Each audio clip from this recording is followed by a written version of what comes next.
How are you, football fans? This Sunday, you can stream Chelsea v Man City and Man United v Liverpool on Now TV.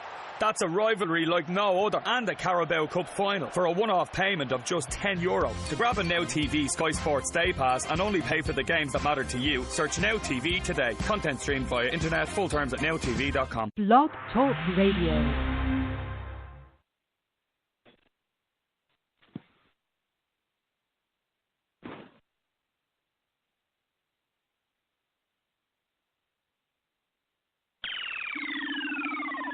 You're listening to The Next Phase in Online Radio. The Next Phase Radio. Epiphany Radio. The For Real Entertainment Network. Programming for the people. By the people. Constantly evolving. Creating. Motivating. Bringing you something new.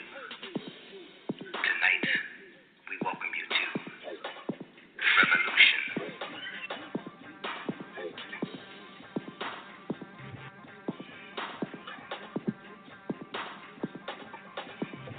I am happy to join with you today in what will go down in history as the greatest demonstration for freedom in the history of our nation.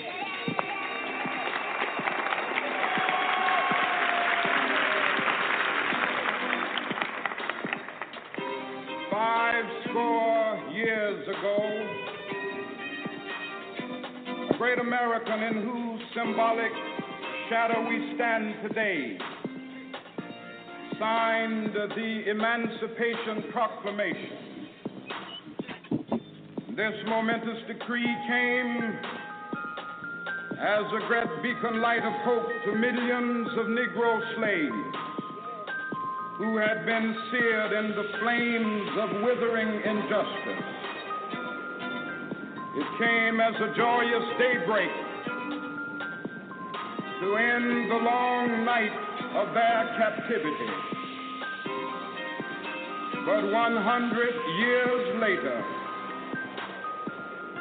the Negro still is not free. 100 years later, the life of the Negro is still sadly crippled by the manacles of segregation and the chains of discrimination. 100 years later, the Negro lives on a lonely island of poverty in the midst of a vast ocean of material prosperity. 100 years later, the Negro is still languished in the corners of American society. He finds himself in exile in his own land. And so we've come here today to dramatize a shameful condition. In a sense, we've come to our nation's capital to cash a check. When the architects of our republic wrote the magnificent words of the Constitution and the Declaration of Independence, they were signing a promissory note to which every American was to fall heir. This note was a promise that all men, yes, black men as well as white men, would be guaranteed the unalienable rights of life, liberty, and the pursuit of happiness. It is obvious today that America has defaulted on this promissory note insofar as her citizens of color are concerned. Should we tell them? Instead of honoring this sacred obligation, Epiphany America has Radio. given the Negro people a bad check. A check which has come back marked insufficient funds.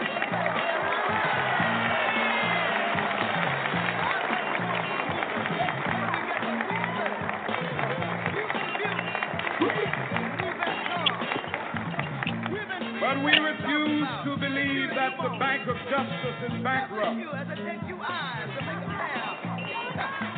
We refuse to believe that there are insufficient funds in the great vaults of opportunity of this nation. So we've come to cash this check, a check that will give us upon demand the riches of freedom and the security of justice.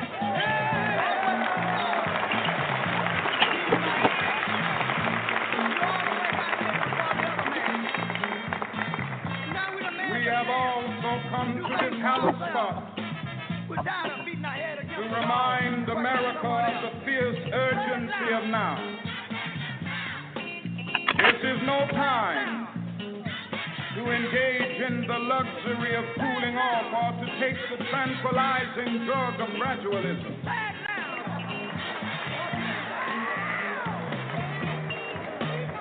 Now is the time to make real the promises of democracy. Now is the time to rise from the dark and desolate valley of segregation to the sunlit path of racial justice.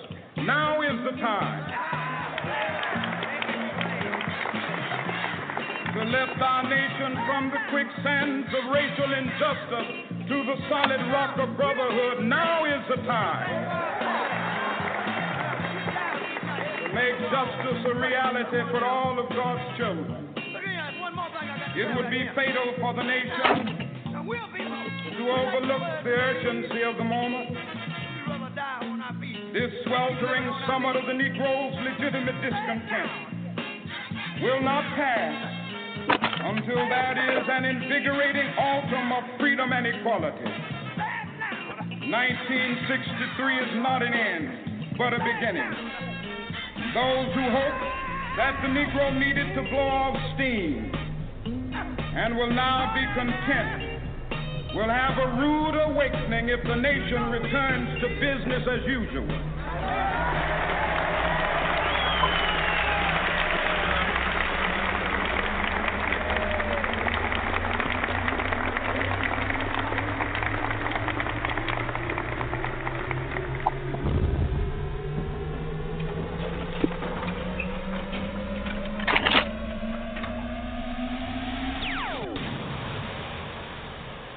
If white immigrants can come to this country 50 years ago with nickels and dimes and no education, and come here and pool their little nickels and dimes and no education, and set up little stores, develop these stores into larger stores, develop this into an industry which creates job opportunities for whites. Since Lincoln was supposed to have freed the black man 100 years ago, and today the black man, according to the government economists, has spending power of $20 billion per year. We feel that with the black man spending $20 billion a year, not setting up any businesses, not creating any industry, not creating any job opportunities for his own kind, he's not in a moral position to point the finger today at the white man and tell the white man that he's discriminating against him for not giving him a job in factories that he himself set up. If the black man has $20 billion, and these so-called Negro leaders are such geniuses that they can integrate white restaurants and integrate white factories and force themselves into that which the white man has set up, they should use this same ingenuity to show the black people how to pool our wealth and set up something of our own. And then we won't have to force our way into his anymore. One more thing I would like to point out concerning what he said about 125th Street. We don't waste our time on 125th Street, but you can reach more people in the street who want to change than you can in the bourgeoisie society, the bourgeoisie church, and the bourgeoisie circles. Our program is directed toward the man in the street. So we spend our time in the street, and what we do with that man, instead of trying to change the white man in your mind, make you accept us, we change the mind of the black man and make him accept himself. And as soon as he accepts himself, he'll solve his own problem. He won't be trying to force himself into your factory and into your bedroom and into your kitchen.